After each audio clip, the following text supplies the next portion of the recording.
am Iva Andrade, resident of the city of Brockton for the past 20 years, radio and TV host, and a real estate agent in the city.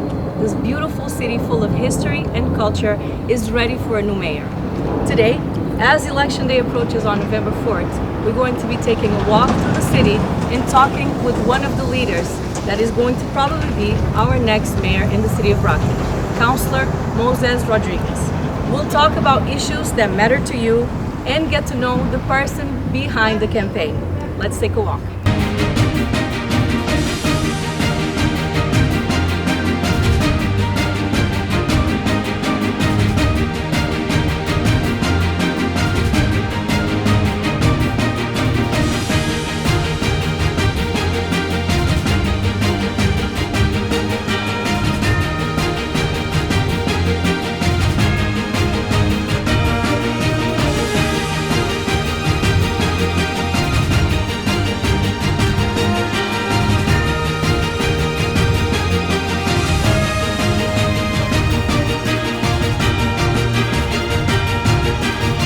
Housing is one of the biggest concerns for families in Brockton.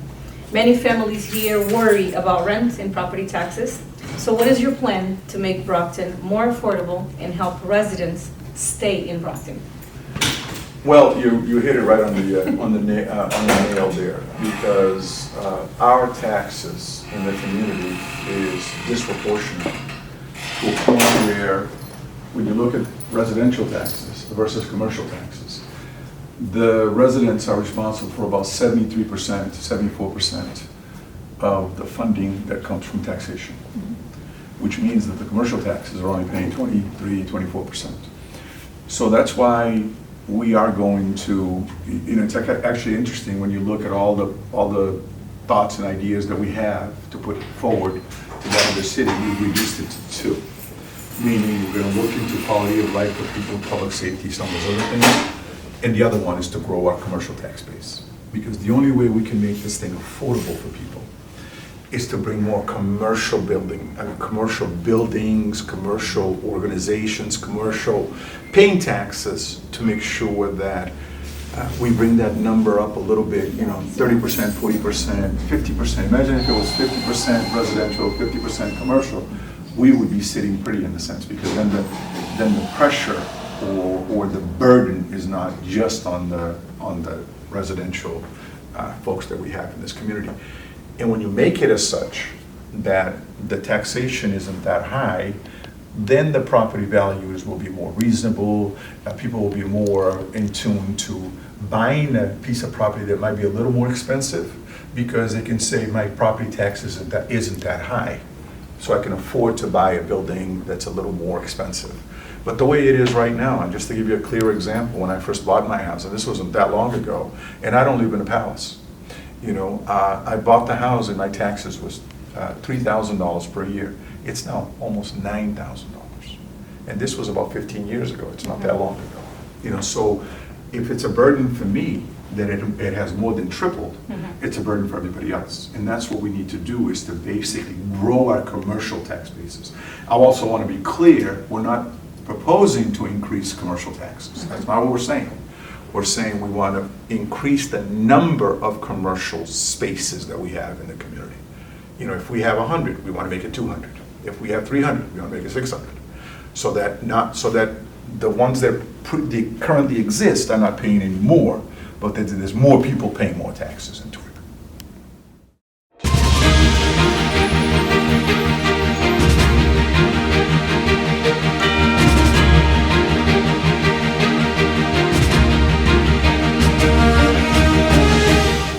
We have some situations in the city that might not be as attractive to a first-time home buyer or someone that wants to move into the city. One of them is the water ban, or the water situation. Can you tell us what you plan to do about it once you become mayor?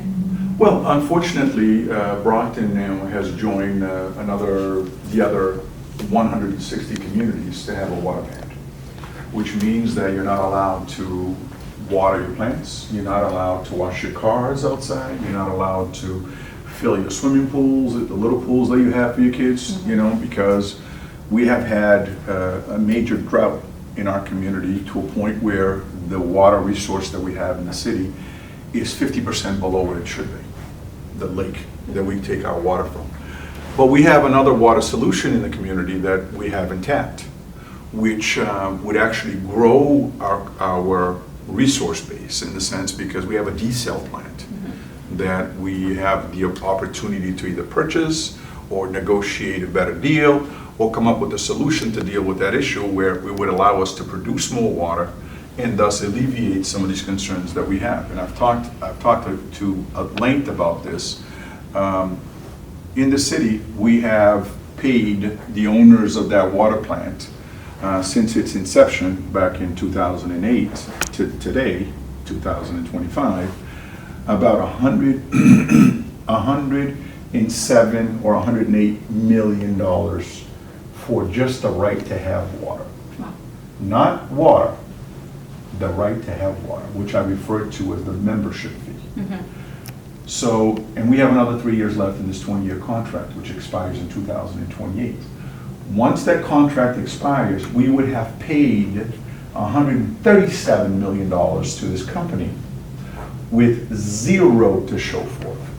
So my thing has been, since I was the interim mayor, to come up with a plan to purchase this water plant, because by owning the plant, then it allows us to sell the water from the plant. Right now, we can't sell water because it's not our plant. We actually have a contract with them to produce water for us. But every time we buy a gallon of water from them, we have to pay them for the gallon of water. Still pay the $9 million membership fee, but at the same time, we gotta pay them for the water itself. So this is one of the opportunities that we have in this city where we can save a bundle of money from that $9 million that we pay, allow us to make water, and I say make water because that's what we do. We get it from the sea, we transform it into drinking water, so we're making water, we're creating water, drinkable water. And we have an opportunity to sell that commodity to the various communities around us that are looking for water. We know that the town of Bridgewater, for instance, all their wells are failing because of the PFAS chemical that exists now in a lot of wells. This is cancer-causing chemicals. And in order for them to remediate the wells in Bridgewater, it's going to cost them around $8 million per well, and they have 3 of them. So if we can somehow purchase this plant, produce the water, make water, as they would say, sell the water to Bridgewater, Bridgewater won't have to fix their wells, and guess what Brockton is doing? We're making money from the sale of water. Monies that we can use to put onto our roads, to fix the parks, to do a variety of other stuff, because now it's our money for us to decide what to do with. And that, to me, is a no-brainer. It kind of bothers me in a sense because people, sit here and talk, oh, we don't want to do this, we don't want to budget, we don't want to purchase this, we don't want to purchase this. First of all, we don't have to purchase right off the bat. It's not like you have to write them a check for $50 million, or $30 million, or $20 million. You borrow the money, just like you're buying a house, and you have monthly payments that you do. The monthly payments would actually fall within that $9 million that we already have allocated in our budget. So it wouldn't cost the taxpayers not an additional dollar. On the contrary, it would save some dollars from the $9 million. So this is actually another opportunity that we have to grow our base in terms of resources that we can put elsewhere. And that would be an attractive thing because when you sit down so when you sit down and think about it, it's the best and the cleanest water you can think of because it's desal water. It comes from God in the ocean into the desal plant through the pipes to Brockton, and it's the cleanest water you can actually have. So that is another opportunity that we have that we keep kind of shuffling to the side, pushing to the side, and if we don't do something about it in 2028, we either have to go back to the drawing board, coming up with another source of water, which doesn't exist, because if the wells are failing in Bridgewater, what do you think the wells in Brockton would be doing? Or we go back to Aquaria, the owners of the plant, and say, can you please give us another contract, and here's another $9 million. And we can't afford it.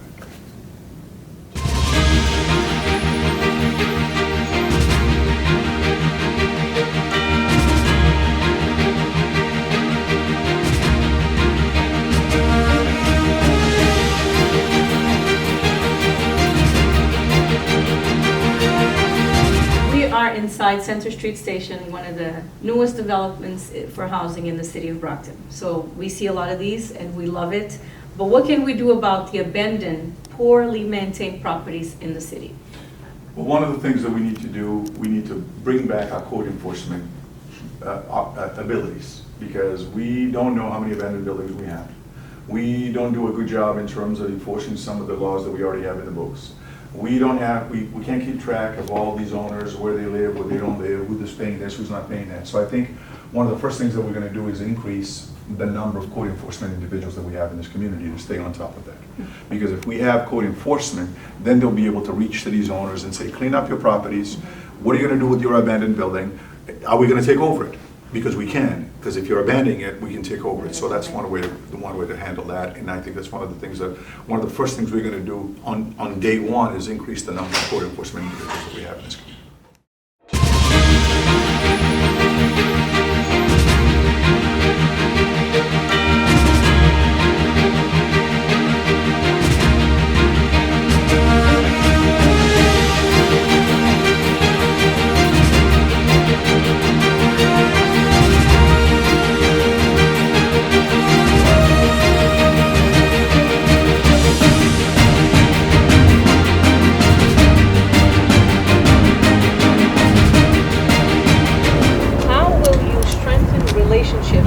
Residents and law enforcement to ensure safety and trust in our community?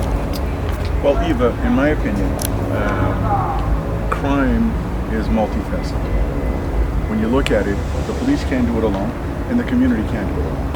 It has to be something that there's got to be a co-op between the police and the community.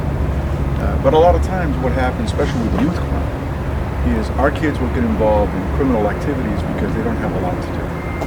When you look at years and years ago, we had a very vibrant summer jobs program where we provided jobs to 300 kids in this community. That actually went by the wayside. So one of the intentions that I have, and I've been doing that through the Cape Verdean Association, is actually to provide jobs to young people. If we keep them busy during the summer and they are earning an income, chances are they won't need to get involved in some other criminal activities. Another thing that we're going to look into is what can we do to provide more space for them to act like kids. Because I know that some of us that are a little on the gray-haired side, we have forgotten what it's like to be 16, 17, 18 years old. Especially nowadays with all the pressures that our kids have, with social media, it's the internet, it's the world itself. We don't do a great deal of having the patience to deal with them. Yes. Because it's easy to say, my kid's not behaving, my kid isn't doing this, my kid isn't doing that. But you got to go behind that and find out exactly why they're doing things to you. And most of the time, no kid is born bad. Either they're born with some physical issues, but those that are born without physical issues, 99% of the kids are good kids. But sometimes their environment will turn them into bad kids. So I think that's what we got to look at. Is let's go back to basics and create and develop a relationship between the police and the community, where there's a lot more trust. This is why that community committee that I talked a little bit about is going to help us do that as well. We also have, we had it during the Arrington administration back in the 2008, 2009, that actually worked very well, which was our youth advisory council, made up of kids from the high school, from the parochial school, from the junior highs, so the middle schools. We're going to bring that back so we can find out exactly from the kids themselves what is there ailing them, what hurts them, what creates issues for them, so that we adults, especially those with gray hair, can actually come up with solutions to the problems that they're facing. Because sometimes, it's like I might like football, but it doesn't mean that the kid is going to like football. So I need to ask, you, what do you like versus what I like? Because I could try to force you to like what I like, and you might do it because I'm asking you to do it, but is your heart and soul into it? No, it's not. So I think we got to go back to the kids and say, what can we do to make your life and your colleague's life better in the city? And the only way in my opinion again, the only way we can do that is to go back to the kids themselves and have that conversation. Engage them. And engage them. Moses, how will you support mental health and addiction services in connection with public safety efforts? Well, mental health and public safety go hand in hand. When you sit down and think about it, some of the issues that we have in our communities are caused by individuals that have mental health issues.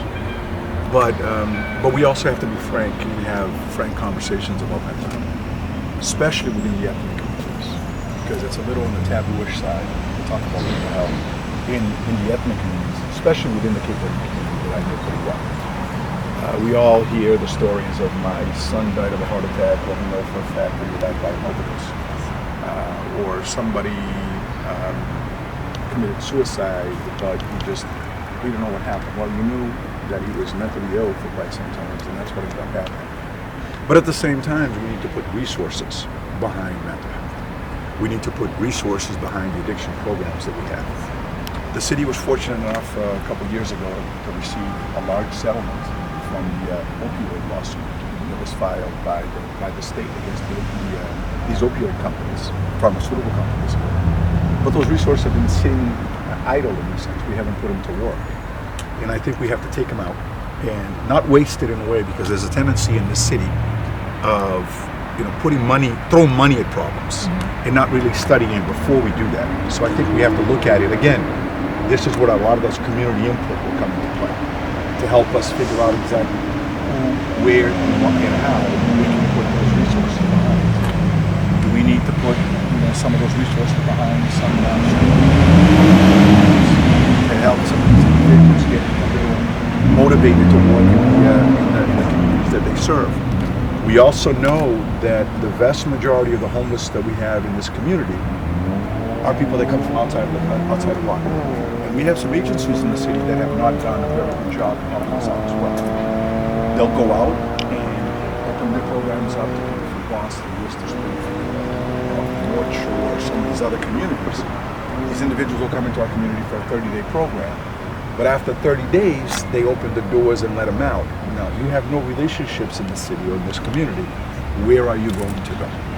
You're going to go on the streets, and whatever issues you had, it will get worse because you don't have the support that you might have in your own community, and those issues will continue to be a problem in our community. So that's why I keep saying that when you look at Brockton has a homeless problem, but it's not a Brockton issue. It's not our issue.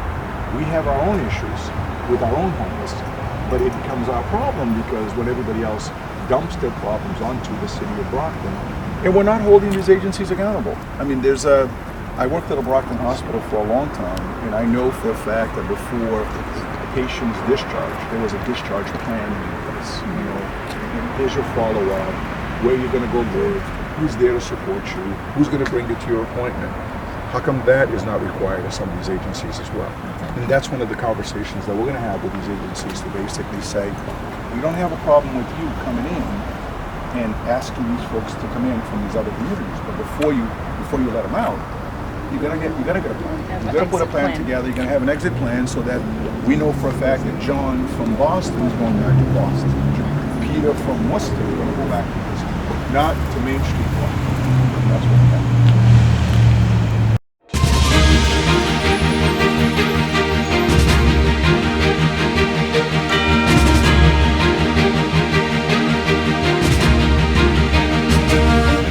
Education shapes the next generation of leaders. Moses, the recent scandal about the 18 million shortfall in Brockton Public Schools budget really set a sense of mistrust and insecurity among families with children. How will you be addressing that, and what are your priorities for Brockton Public Schools? Well, Eva, I think one of the first things that we got to do is set the record straight. Yes, there was an $18 million shortfall. There was an $18 million deficit, but no one stole money from the budget or from the schools itself. There was some serious mismanagement of funds, meaning that we lost around 800 students 2 years ago. So when you look at the reimbursement that we get, which is around $18,000 per pupil, per student, and when you lose 800 students, basically that's what your deficit is. But the problem is that the school system continue to spend monies as if there were no deficit of students. They continue to spend money as if they had those funds coming in, and thus resulting in the $18 million deficit. So it was more in mismanagement of funds, not cutting off the spigot, the turn off the faucet because you don't have the resource, the funds, turn off the faucet, versus continue to spend what they would. And that's basically what they did. So there was no money missing, no one stole money, nobody built a house in Olivia, nobody did it back then. It was just the fact that they had less money coming in, and they spent it. You were a graduate of Brockton High School in 1980. Yeah. Fast forward to 2025, we're still here with the same building, serving almost 4,000 children in our city. What's the plan? Well, this school, when it comes to schools, it's an antique. It's interesting, we just came from the fairgrounds and we saw an antique truck. This is an antique school. When it comes to technology, when it comes to education, you look at every single community around us, they all have brand new spanking high schools. We don't.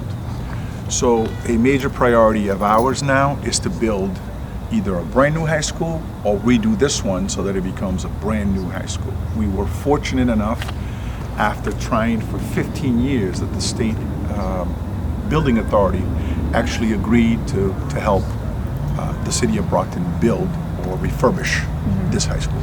Now, we won't know for a fact whether or not we're going to build from scratch or we're going to redo this particular building, because that decision is actually going to be done in conjunction with the state, since they're providing around 80% of the funds that will require to redo this high school. You're correct when you say there's almost 4,000 kids in the school. When I went here, there was 5,000 plus kids in the school. So we used to be the largest high school on the East Coast of the United States. My graduating class was 1,200 students. But it's an old school, and it needs to be done for the future, for the young people that are coming here, and also for the ones that are going through the system. Because one of the things that we're doing, we're losing students to other communities, because no one wants to go to an old high school that has old technology. They want to go to a brand new school. But I think it's important for us to give the upcoming children a brand spanking new high school that's worthy of the capacity that Brockton actually is known for. I mean, we're the city of champs, right? Yeah.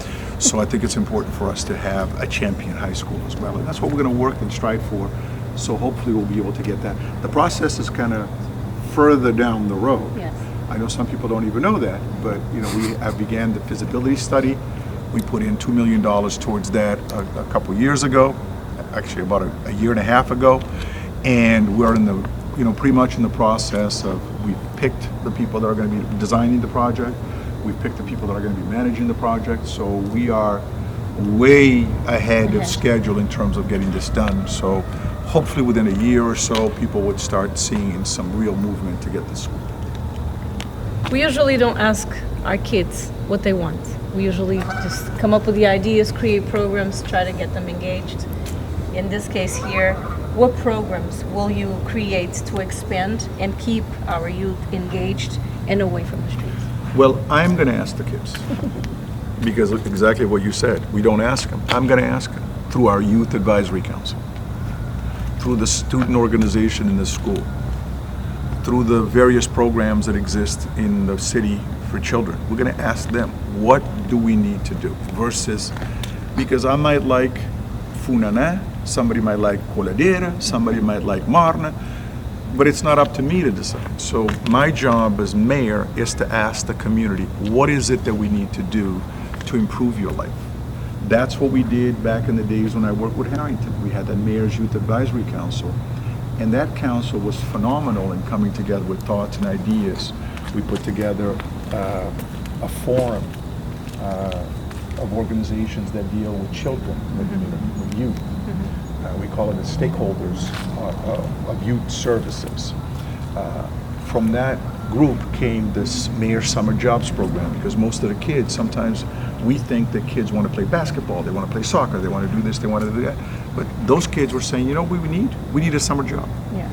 Give us a summer job, give us a way to make some money during the summer, and then we can play ball in September, in October. But during the summer, we want a job to be able to buy what we need to buy. So that's what we're going to do. We're going to go back to basics, do what worked. That council worked, so we're going to go back to the council. Instead of reinventing the wheel, we're going to go back to what actually worked. Moses, why do you love Brockton so much? What inspired you to run for mayor? And what sets you apart from the other candidates? Well, Eva, my American experience is based in Brockton. I came here as a teenager, even though it doesn't look like it anymore. I came here as a teenager, and Brockton made me who I am today. This is where I met my wife. This is where I had my children. This is where I served in the military from. This is where I worked at the association. I have done City Hall work. I've done Brockton Hospital work. So Brockton, the city of Brockton, is the city that made me who I am today. That's why I love this city. I have lived, bits and pieces elsewhere when I was in the services, but the bulk of my life has been lived in this city. And I would trade the city for any other city. I'm the #1 defender of Brockton. I don't care what anybody says. Yes, we've got our problems. We've got our issues. But name me a city that doesn't have its issues. And I'm going to continue to defend the city because this is a city that I truly love. Now, what sets me apart from the person that I'm running against or with? I think it's based on our resume. When you look at, someone who, by the age of 35 or 36 that my opponent is, or 37 or 38, whatever, I already had 3 kids. I was already married. I owned a home. I was paying taxes. I knew what the headaches of getting up in the morning, taking your kid to school, taking your kid to the doctors when you needed to be. I knew what it was like to manage a household. When you look at management, in terms of managing a city with a budget of $614 million, I've managed businesses. I manage a business currently, the Cape Verdean Association, that has 14 employees. I manage Caldor, a Caldor store back in the days. I know I'm aging myself, but Caldor prior to Walmart and all the other stores, with hundreds of employees. So I know what it's like. When you've supervised people, you can actually able to transition into the supervisory position. Let's not forget, I've also been mayor of this city, even though it was for 6 or 7 months, but I was the mayor of this city, managing the day-to-day affairs of this city, negotiating contracts, settling contracts. So that's what sets us apart. So when you look at, if this was a job that we were applying for, my opponent wouldn't even get a call. Because in order for you to have an interview, you have to have a resume. And when somebody does not have a resume, you don't get an interview. So I'm actually applying for a position to become mayor of the city, not the title of mayor, but a job to run the city of Brockton. That's what I'm applying for. And that's the difference between the two of us. What is your message for the people of Brockton as Election Day approaches on November 4th? Well, I want to tell my fellow Brocktonians to have faith in us. And when I say us, I'm talking about this candidacy. And it's important for us to remember that there are greater things to come, because I have the experience to bring some things to this city and the taxpayers of this community. So my message is very simple. November 4th is an important date in our city. We have an opportunity to make a decision, a distinction between 2 candidacy. One that actually has done something and one that has not done anything. One that actually has served in the city council for 11 years, but served as a council president. I've also served as chair of the various committees within the city council, whereas the other person has done none of that. Where I have served as mayor in this particular community, the other one has not done that. I have served in the military for this country because I know what service is. And that's the reason why I'm running for office, to be able to continue to serve the city of Brockton. So I remind everybody that, again, November 4th is an important date. It's important that you get out of the house. No matter how hard it is, it doesn't matter if you have a headache, a stomach ache, put that aside. Put whatever energy and effort that you can put into to go out and vote. Vote for a future that actually has some promise within our candidacy versus the other candidacy. So it's important for us to be able to do that for the good of this city, because we have some thoughts, some ideas of some things that we can actually do for the better of this city. And the other side is out there trying to figure out exactly, how can I learn how to do some things once I get into the mayor's office. We know it, the other side does not. So please get out of the house and go out and vote on November 4th for this that actually has some proven experience to land to the folks of the city of Brockton. Thank you, Moses, for walking with us and was fun. sharing your vision for the City of Champions. It was fun. And to everyone watching, remember, November 4th, your voice needs to be heard. Go vote. Thank you for watching. I am Iva Andrade. See you next time.